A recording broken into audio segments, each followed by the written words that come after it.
It's Saturday, and welcome to another episode of PO Cubed, your chronological guide to Nintendo's handheld consoles.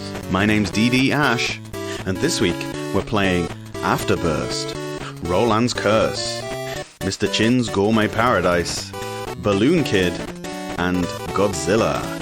Let's start the show.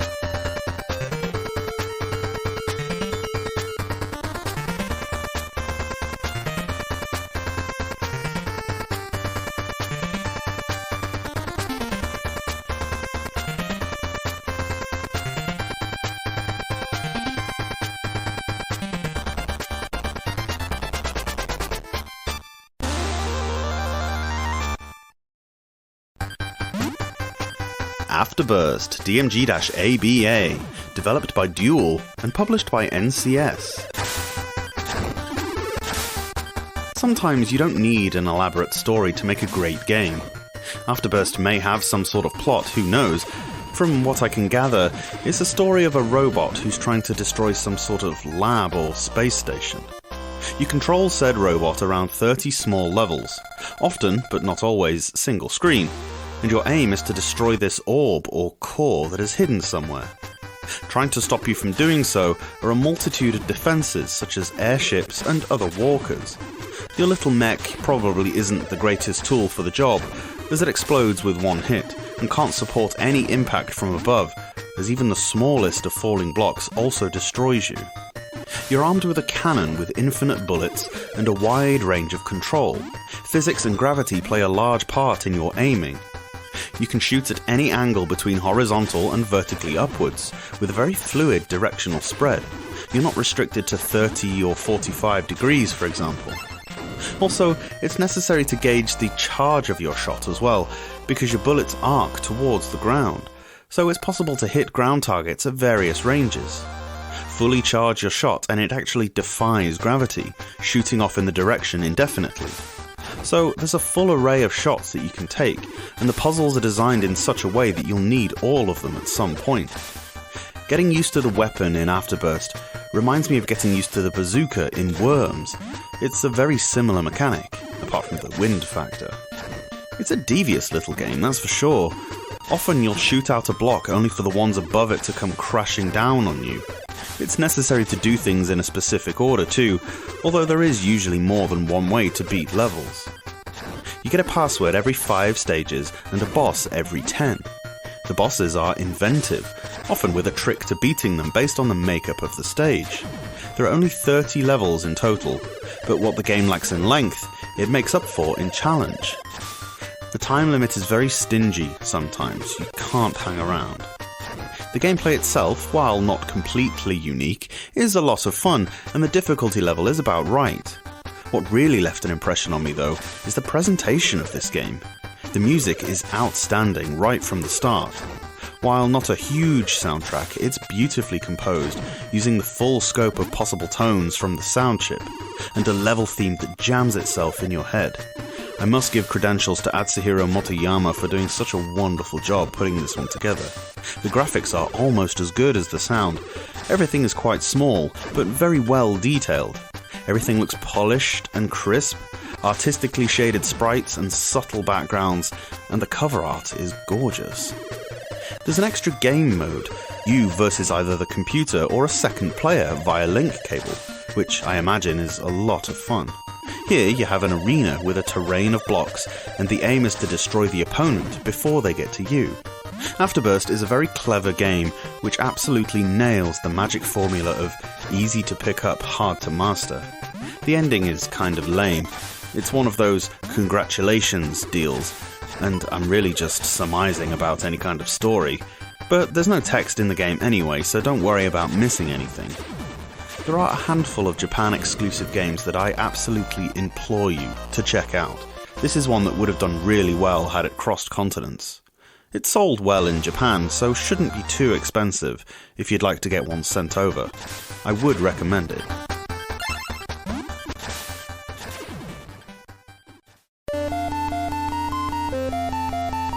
Rolan's Curse DMG-VE, developed by NMK and published by Sammy Corporation in Japan and American Sammy in America. An amazing thing that the Game Boy allowed you to do was play full-blown video games on the move, and it needs to be appreciated how big a deal this actually was in the late 80s. Sure, there were other handhelds, but who wants to hear about them? It was the Game Boy that really pushed this idea of portability. If you were heading off on a long-haul flight, the Game Gear would have ran out of battery before you'd even left the departure lounge. Sacrificing processing power and, well, colours really allowed the Game Boy library to flourish, and now, well into the 21st century as we are, and don't mind graphical limitations as much, seeing as how every retro console looks primitive next to modern video games, we can really begin to appreciate what amazing games did exist on the system. Despite the limitations, it amazes me more than anything when we get something more than just a puzzle or platform game. The most ambitious and most successful titles were often RPGs, huge adventures with multiple layers of depth and game mechanics that fit in your pocket. Nowadays we have amazing titles on even smaller portables, of course, but look, fitting a game like Rolan's Curse onto a cartridge half the size of a cassette tape was such a feat back then. The game is an action RPG more in the vein of Zelda than Final Fantasy. Without getting into the debate of whether Zelda is an RPG or not, seriously, don't worry about it. You play as a noble hero who needs to save the people of Rolan from the evil King Barrios and his hordes of regenerating monsters. There are 3 types of maps, and they're standard tropes: towns, fields or dungeons, and the boss.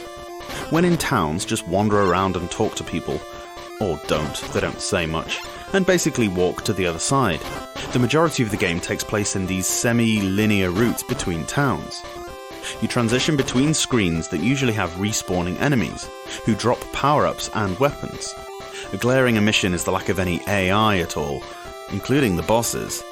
Enemies will charge down a pre-scripted path, firing spontaneously. This makes the game pretty easy with a little observation. Only the final boss presents any real challenge, once you've established the safe zones. Movement is a little tricky at first. Your hero moves on a half-square basis and cannot turn around on the spot, so you can't just walk up beside something and attack. You need to stand so that you can slash into its projected path.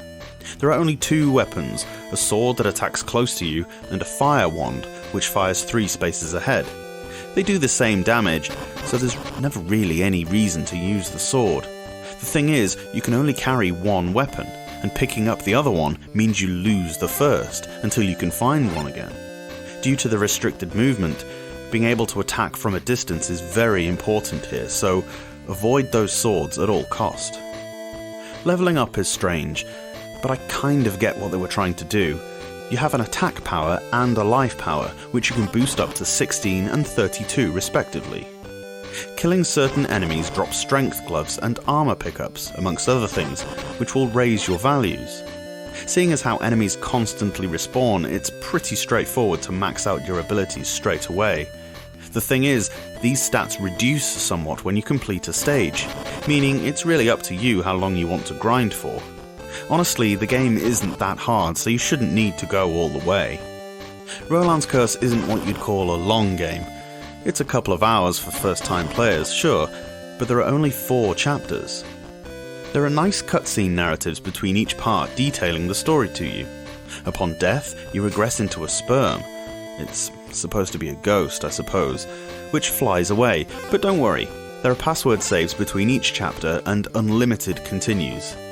I would definitely suggest you play to the last chapter because it's the best part of the whole game. Here you're presented with some hauntingly beautiful music in a proper eerie town. I'm talking Lavender Town level of eerie, with even better music if you can imagine such a thing. And there's but one inhabitant of this ghost town, who gives you a lengthy speech about how you've proven your valor. Now go on and defeat the evil Barrios. Well, he also tells you to go and rock that turkey, whatever that means. Once you reach the final boss, the fight itself is not too hard, but it's better than anything up to this point. Looks great too, and is accompanied by one of the thrashiest rock songs to ever come from a Game Boy. Rolan's Curse has a truly commendable soundtrack all round. It's not a cheap game, and its sequel can be downright expensive, but I'd recommend if you can find it.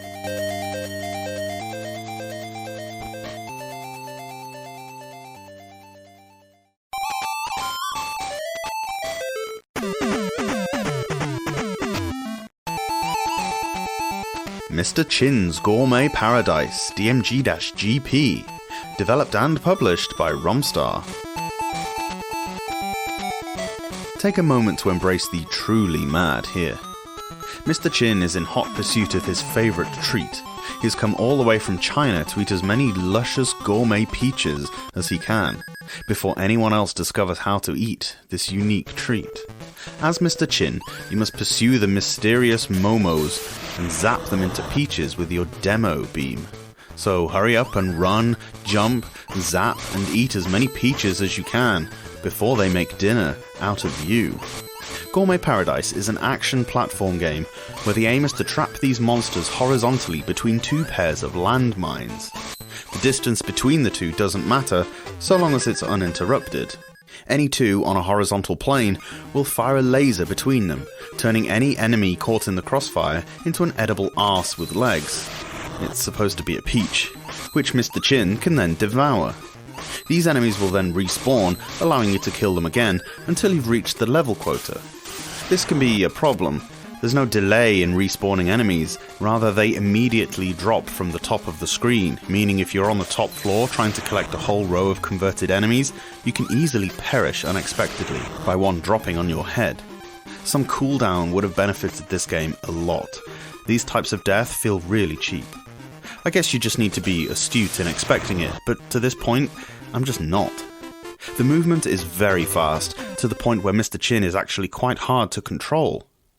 You can smash blocks from below. They take a few hits, but this lets you maneuver levels differently, and also create traps for your victims. Also, it can reveal a small bomb, which turns any enemy on the level into its edible form. Good for quickly racking up lots of kills. There are bonus stages after every 2 normal levels, where you just have to collect as many peaches as possible. There are often ways to manipulate these, so they spawn right on top of you, racking up thousands of points in a short time. In fact, a little amusing tidbit is that, seeing as how you're a gourmand, your score is measured in kilocalories consumed rather than points. Call me sad, but I appreciate little details like that.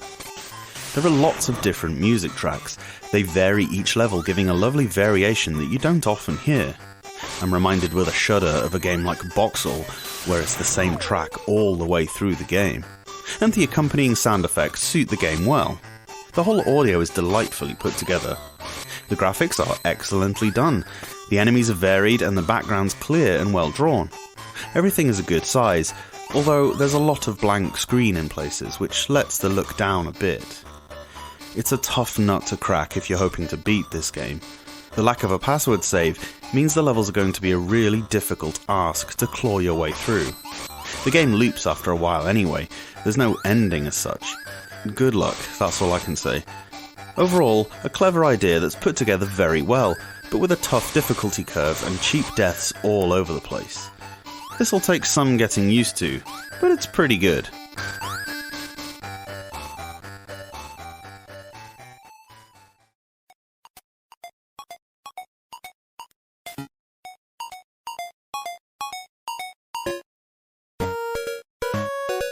Balloon Kid DMG-BT, developed by Pax Softonica and published by Nintendo. I may lose some of my man points for saying this, but Balloon Kid has to be one of the cutest things I've ever seen, and we had Labrador puppies when I was a kid. On a system that gave birth to Kirby and Pikachu, as well as the little cats from Cat Rap, it's fair to say that Alice is equally as adorable. That this game was later released on the Famicom in Japan as a Hello Kitty game should tell you as much. Anyway, in Balloon Kid, you have to adventure across a world filled with a pencil town called Pennsylvania, a forest, an ocean complete with a giant whale, and an ice mountain in order to save your younger brother Jim. He's not been kidnapped, rather he was up floating on balloons when a stiff breeze took him away. He did manage to leave a trail of balloons for Alice to follow, so that's how we'll find him.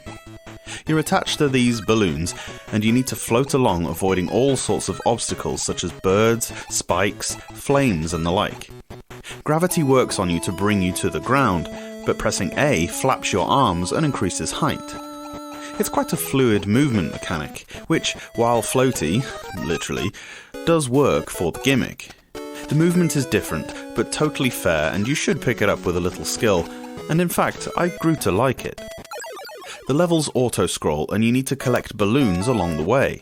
You don't need to get a certain amount or anything, but each one is worth 100 points, and collecting 100 on a stage gives you an extra life.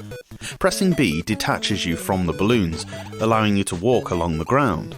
You can run and jump over obstacles, which is necessary to collect some hidden treasures, as your balloons won't fit through. If these are in dead ends though, make sure you can get out before the auto-scrolling catches up with you. Once grounded, press down a few times to inflate another balloon. You can blow up 2 balloons, which change your movement pattern, and also allows you to take a hit from any airborne creatures, as only one of your balloons will pop, meaning you can carry on floating. I tend to keep 2 inflated as much as possible. I find it makes the movement a little bit easier. Once a certain number of balloons have been gathered, they actually double, so each pickup is worth 2. Also, after a time a flashing P balloon appears, which turns you invincible for a good period of time. You can still die via pits or water, or by getting trapped in the scrolling, but otherwise you can knock out enemies with a satisfying force. The balloons you collect along the way get tallied up, and for every balloon you have left at the end of each stage, you get 100 points. There are hidden, usually in places you have to walk to, giant Game Boys which are actually entrances to bonus stages, whereby balloons are floating upwards out of Mario pipes, and you collect as many as you can. There are bosses in the game which need to be jumped on in order to kill. To do this, you inflate the balloons and float above the monsters, then detach yourself at just the right moment. Pretty tricky, but really well designed and great fun. There's also a 2-player game, whereby you and a friend play as Alice and her rival Sam, who compete to see who can collect the most balloons within a stage. Like I say, the game looks and sounds really cute, although if there's any detrimental factor, it's possibly too easy. That's alright though. The concept is a refreshing one, and I really must praise the movement physics. They work exactly how they should, and never rip you off. If you screw up, it's your own fault. It's especially commendable to note the different mechanics whether you're walking or floating. To program several different ones and get them all right is some accomplishment.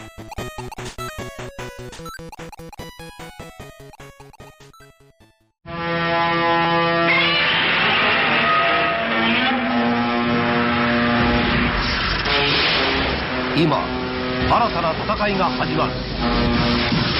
最強の怪獣がゲームで決まる。爆発する怪獣の怒りが格闘アクションを変えた。スーパーファミコンソフトゴジラ怪獣大決戦。さあ怪獣になろう。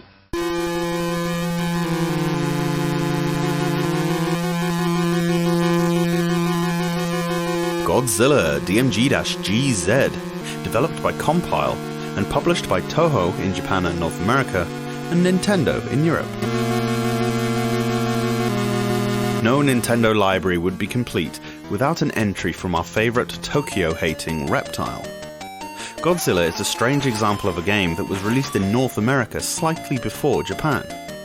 You might be thinking that this is a port of the NES Monster of Monsters game, but you'd be wrong, even though the same developers and publishers were involved. Whereas the NES game was a side-scrolling action game, this is basically nothing like that. Don't ask me what Godzilla has to do with anything here. It's clearly another one of those tacked-on mascot deals that makes little sense. Anyway, you play this dinosaur that looks like Barney with a massive Popeye-esque fist, who has to maneuver various rooms while punching boulders, rampage style. There are a ton of enemies coming after you, which constantly fall out of this lemming hole thing. You score points for punching them out or dropping a boulder on them, but it's not a requirement to get rid of them all or anything. The idea of each stage is to crack through all the boulders. Do that, and these blocks with arrows on them appear, pointing in one of the 4 cardinal directions. These take you to another screen in the particular direction of the arrow, which gives the game its shtick. It's not just individual puzzles you need to navigate, but a quite non-linear maze that will no doubt lead you to plenty of backtracking through previously beaten rooms. The maze is 8 scenes across by 8 deep, and the aim of the whole deal is to get to a particular room somewhere deep in the labyrinth. It's not the bottom right you're aiming for either, just as a hint. It's somewhere in the middle. Believe me, if you're not mapping this out, you're going to be stuck in here for ages. It's not a one-hit KO game. You have a health bar, but no invulnerability frames upon hit, so this can drop alarmingly quickly. A lot of enemies die in one punch, and the hit detection is very generous, so I wouldn't say it's unfair really, but you definitely need to keep moving. The music makes absolutely no sense for this to be a Godzilla title. It's upbeat and chirpy, like your quintessential Japanese platform puzzle game. Well, let me rephrase that then. The music fits the game, but the Godzilla gimmick really doesn't. That flying enemy is supposed to be Rolan, I don't know. Let the opening credits run for some gorgeous looking pictures of the monsters alongside their cartoonish representations, if you care. But honestly, this game feels like it should have had Alex Kidd as its mascot instead. It's weird because the Western version of the intro screen looks and sounds exactly how you'd imagine a Godzilla game would, but then the game starts, and you're left scratching your head. At least in the Japanese version, the character looks as cartoony at the start as he does in-game. The gameplay elements are nothing new, but I like the fact that it's non-linear, and you'll probably need to map it out a little. The music is chirpy, but actually very good, although some of the in-game sound effects are a bit too Atari. Godzilla is a tough old sausage, that's for sure. There are a few screens with a cheap death or two until you learn them, and you can easily get stuck if you don't plan out your method. Don't worry that you'll have to play through in one sitting though. There are 2 different passwords. A 4-character one that allows you to start from whatever level you're currently on, and an 18-character one that also retains your score and lives. Strange to see 2 different save passwords, but a nice idea. It's a cool little title that has a lot of joy within it, but is as confusing as it is amusing.